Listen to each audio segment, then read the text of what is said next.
I do not rehearse my meditations or my podcasts. In fact, when I do my astrological, intuitive, psychic, psychological coaching sessions and readings, I don't even look at the chart much longer than 5 minutes before I talk to the person, because all of this comes from source. Universal source, universal mind, unified field. And every planet, everything on the earth, and everything inside of us is guided by. For example, the stars don't have to be told to shine. The planets aren't organized to spin or move. The trees are not advised to grow or told how fast they should. And oak trees are not told to become oak trees. And daisies are not instructed to become daisies. They just are. It just is. It's a universal, unified energy field. It is a law of nature. We are going to talk about the empathic child. Do you have an empathic child? Possibly you were an empathic child at one point. And what I mean by this is that there is a sensitivity about you. There is an unrest, a moodiness, uncomfortable, don't quite fit in. I'm not sure why I cry. Why do I get mad? Why do I get frustrated for no reason at all?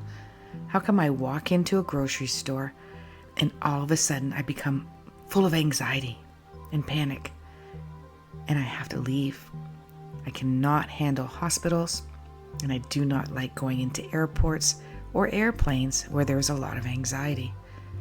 Your child may feel this way in the school as well. The school has anywhere from 100 to 3,000 students in it. Imagine that amount of energy, where they come from homes where they are suffering. There's anxiety, pain, disconnect, or possibly illness, or something that's happening within them and has nothing to do with their family environment, learning disabilities that they don't feel like they fit in. 100 to 3,000 energy points that your empathic child is connecting with. You see, there are 6 senses, and through these 6 senses, we develop a language that we listen to. And when we listen to this language, we can align ourselves in our environment. Therefore, we see. As we visually see, we know where to walk, how to walk, not to bump into walls or fall off a ledge. We can also see our trees and our home. It can help us cook, do homework, make art, play an instrument, so that we can visually see what we are doing. It is a language. It allows us to see visually this language so that we can imprint this on our brain. And therefore, once that is connected, we know what to do, because we visually have made an assessment. And then we have hearing. When we hear, we can hear that it's raining outside, that there's noises on the street, and we have to be careful. So those who are visually impaired, their hearing is acute. And therefore, those who are hearing impaired, their vision is 360. And that is a language as well. What do you hear? You may hear a crackle in a bush. Is there a saber-toothed tiger? You may hear falls in the distance. Oh, there's where we want to hike to. I can hear the falls. And then we have touch.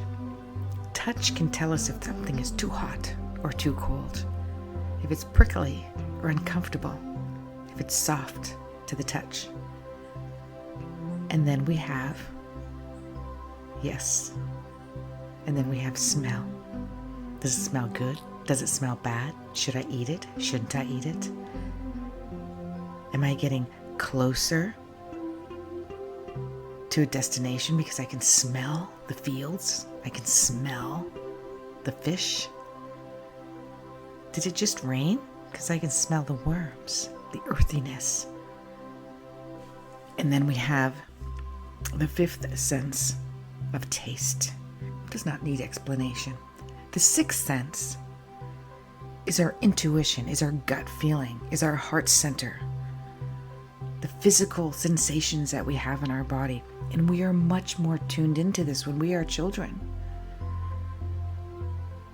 And in this world of hyper parenting, micromanaging, oh God, we do not want our children. Dear Source, please do not allow my child to have a difficult childhood like I had. I want to covet them, contain them so that they are safe and they don't grow up with the anxiety and the pain and the mama drama and all the issues that I had to deal with. I want them not to have to do that. Well, I will tell you, and I could do this in another podcast, you can't do that for them. They're here for their own lessons. And the more that you learn the lessons of yourself, the better that they learn the lessons of them. But the intuitive and the empathic child has a sensitivity that is difficult sometimes to manage as an adult, because we have lost that within ourselves. And most likely, if you have an empathic child, you were empathic as well. And somehow that was shut down, turned off, shunned, unacceptable, ignored. And therefore, does your child cry? Does he cry too easily? Does she cry too easily? Does she have a bad temper? Does she tell you that she doesn't want to go to Sally's house to sleep over? She calls you in the middle of the night, says, "Mommy, please take me home. Please take me home." Does she have a temper tantrum in the middle of the grocery store? Do you take her or him to a location that was planned and expected and everyone was excited, and all of a sudden he doesn't want to go, he won't even get out of the car? Do you find that he's in a mood at a certain time of day? I want you to witness, what time of day is that? Is it before bath time? Is Dad about to come home? Was there a pattern? Look for the pattern. The child has a built-in antenna, a radar, an understanding. So what do we do with this empathic child? First of all, we try to allow them to be empathic, to use their feelings, to speak through their words and their feelings and their thoughts and their fears and their anxiety and their phobias. And we allow them to learn to speak the language of the empathic. Do you feel bad right now, Ryan? Yes, I do, Mommy. Well, that's okay. Do you want to talk about a bad feeling? Don't say, do you want to talk about why? Because right away you're implying that there is a reason why he feels that way. And not only does he have to figure that out, but possibly he has to make it go away. No, just say, do you want to talk about your bad feeling? Not really. It just feels bad, doesn't it? Yes. Okay. Well, if you would like to talk about it, I'm here for you. Thank you, Mommy. Or he might be raging. Or she might be having a temper tantrum. And you might say, Rebecca, are you feeling rage right now? Are you angry? Are you frustrated? Yes, I am. Would you like to talk about that? No, I don't. Then let's go into your room and let's use a pillow and take out that adrenal gland energy out on your pillow. Not on your sister, not on your mommy, not on the dog, on the pillow. Let's throw basketball. Let's take wet noodles and whip them up against the wall. Let's get that adrenal energy out. It's a real physical thing. And when empaths are enraged with an abundance of emotions that they do not know what to do with, the adrenal glands kick in and it sends out a hormone. And that hormone is flight or fight. And that hormone can feel like you're dying. that hormone can feel like death has come to you and you have to run away from it.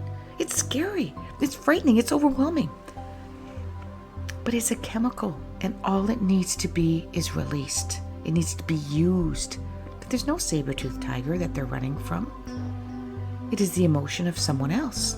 It is the feeling that they might have picked up at school from some angry peers. Maybe there's something happening between you and hubby or you and wifey, and you're doing a really good job at containing it and keeping it behind the bedroom doors in your own silent conversations. But your child is picking up on that anger, that frustration, that underlying tone that you're trying to protect your child from. But they know. And they don't really need to know the details.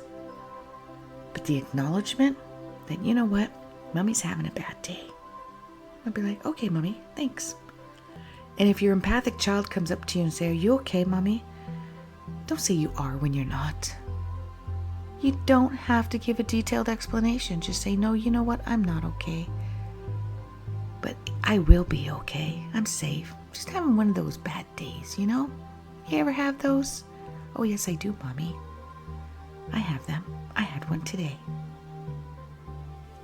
And then let that adrenal gland out. It could be a punching bag, could be a pillow, could be wet noodles. I had a client one time that she was really trying to get her child to clean up his mess in his room. And he had a bunch of socks and underwear. And he started throwing them instead of putting them in the drawer. And she could not get him to stop throwing this. And they had a big fight and a big temper tantrum. She locked him in his room and came back later, and he was exhausted from crying and frustrating. And that's what happens when the adrenal rush is over. You collapse. And that's what animals do out in nature. They collapse. Okay, so when a possum is being chased, it freezes, or a jackal, okay? It freezes, or it runs. Can we use the example of a jackal? And then when it goes into a cave or behind a bush and it's hiding and it doesn't get caught, it doesn't get eaten, and that predator is gone, that jackal goes into, it looks like a convulsion. It shakes relentlessly, uncontrollably. And then it collapses and goes to sleep. That shaking is the adrenal energy. The rest of that adrenal glands, it's still inside of that body, has to be released. So they shake it off. They relentlessly, vigorously shake that off, and then they collapse.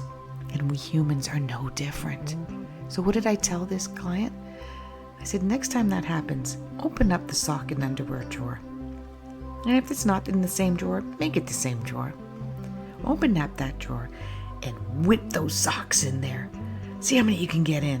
Whip those underwear in there. Oh, I just folded the underwear. Who cares? Whip them in there. She tried that.